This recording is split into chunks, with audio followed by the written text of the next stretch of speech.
Hi there, and welcome to Fuzzy on the Details. My name is Fuzzy, and today we'll be discussing the official announcement of the next hardcover for the Marvel Multiverse role-playing game, the Avengers Expansion. This will be the 5th hardcover for the game, following the core rulebook, Cataclysm of Kang, the X-Men expansion, and the yet-to-be-released Spider-Verse expansion. And with the Avengers expansion due out in September, that's over 2 years since the release of the core rulebook, so that's 5 hardcovers, 2+ years. I think that officially makes MMORPG the most successful Marvel RPG in 40 years, when the original Marvel Superheroes game came out, aka the Phase Rip system. Now personally, I think that's a pretty big deal because over the last year or so, I've heard some people maybe doubt if this game had legs, because of how the previous attempts to recreate the success of the old Phase Rip system turned out. And I get it, whether it was the Saga system that was published in 1998, the Marvel Universe RPG from 2003, which was Marvel's first attempt at making an RPG in-house, or the Marvel Heroic role-playing game from 2012 put out by Margaret Weis Productions. None of these games made it to their second year, so to me, the Avengers expansion is a really big deal and a sign of even greater things to come. That perspective out of the way, let's get into what we know about the Avengers expansion. The official announcement came out via an article that you can find a link for in the description, which shares the September 17th date and mentions that the book will feature all new playable locations, characters, and legendary equipment. I think that's just marketing speak for maps, profiles, and iconic weapons. We also know, of course, that Matt Forbeck is back as the lead writer, Marty Forbeck is back handling profiles, and Brian Effin Patterson is back doing maps, which is likely those, quote, all new playable locations they mentioned in the article, as I mentioned earlier. You can pre-order on Amazon already. The description in the article is very similar to what you see written here. Amazon's release date seems to always be a day earlier than what Marvel officially announces, so I wouldn't read too much into that. The cover price is $49.99, and the book is 256 pages long. Both of these are the exact same as the X-Men and Spider-Verse expansions. The cover artists for the Avengers expansion are Paco Medina and Jesus Aburtov. Both of these names might sound familiar as they have contributed to previous hardcovers. In fact, the two of them collaborated on these 2 full-page chapter openings from the Cataclysm of Kang, which are just fantastic. And the two have worked together outside of MMORPG as well. Here's a side-by-side shot of Medina's pencils and Aburtov's coloring from the US Avengers title they worked on together for a while. Aburtov was the colorist for all 4 previous MMORPG hardcovers, so I gave him a little love in my X-Men review. I've put a link in the description to that. It'll take you right to that section of the video. But now, let's give Medina the spotlight for a little bit. Personally, I'm most aware of Medina's art from Deadpool, which he started drawing for back in 2008, so the guy's been bringing me joy for the better part of 2 decades. I've linked to a great article on Marvel.com that talks about his career, and also, you can apply a filter on Marvel.com and see all of the comics he's worked on. You can see here I've got 338 results. If you like what you see on this cover, give some of the other titles he's worked on a try. Sometimes the artists, editors, and other folks who work really hard on these books get overlooked, and we live in a time when jobs for creatives are disappearing due to technology, so I hope you'll indulge me when I occasionally take some time to spotlight their hard work. Anyway, Paco, Jesus, thanks for an awesome cover. I can't wait to see it in person. Alright, let's pop back to that description and see what else we know about the book, and we'll wrap up by taking a look at that Red Hulk profile that was shared. The description says it will feature a number of the classic Avengers heroes. Personally, my guess is that we might see some different profiles for existing heroes, similar to how we'll be seeing some early days profiles in the Spider-Verse expansion. I could imagine a rank 3 Hawkeye that's either a Ronin build or one that utilizes trick arrows with some new rules.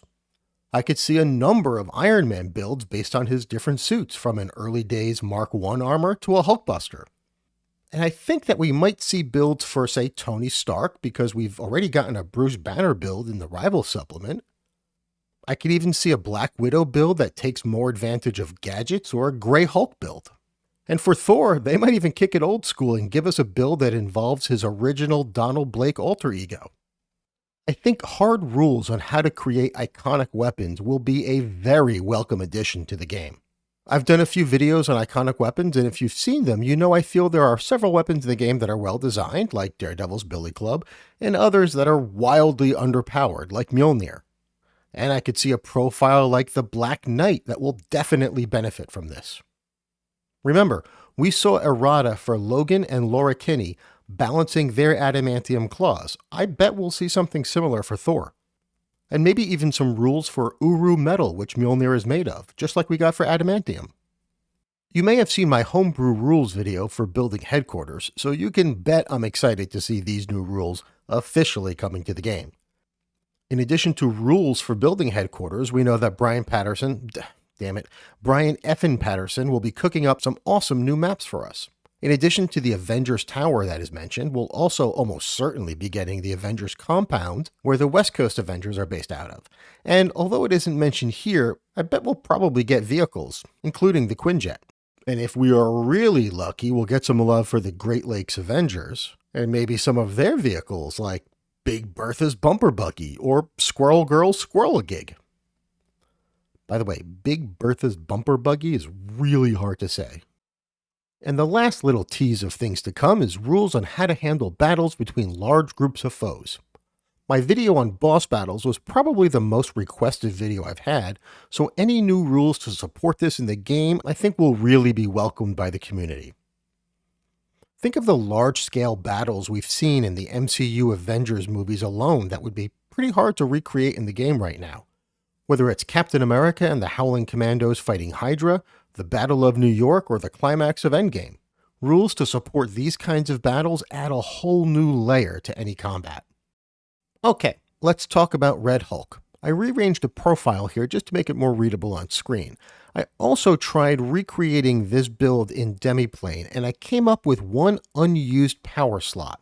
So, there's a chance that there's a new power in the book that they're not willing to show, and they just removed it from the profile.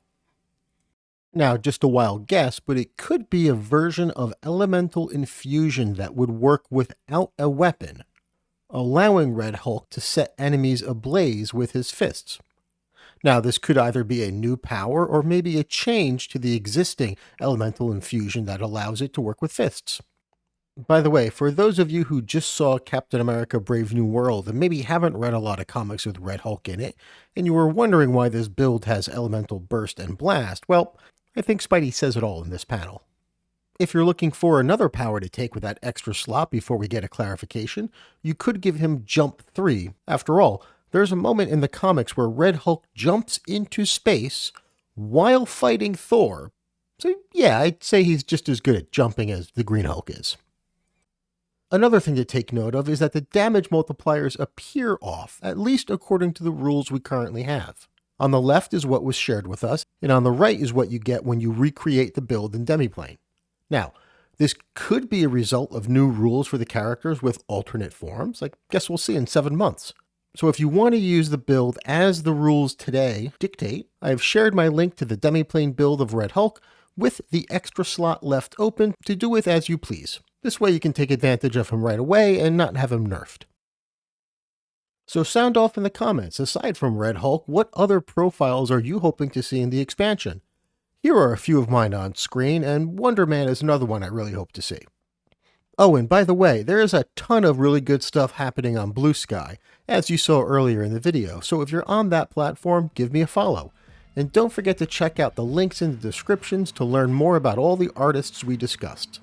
As always, thank you guys so much for your support, and I hope you all have a good day.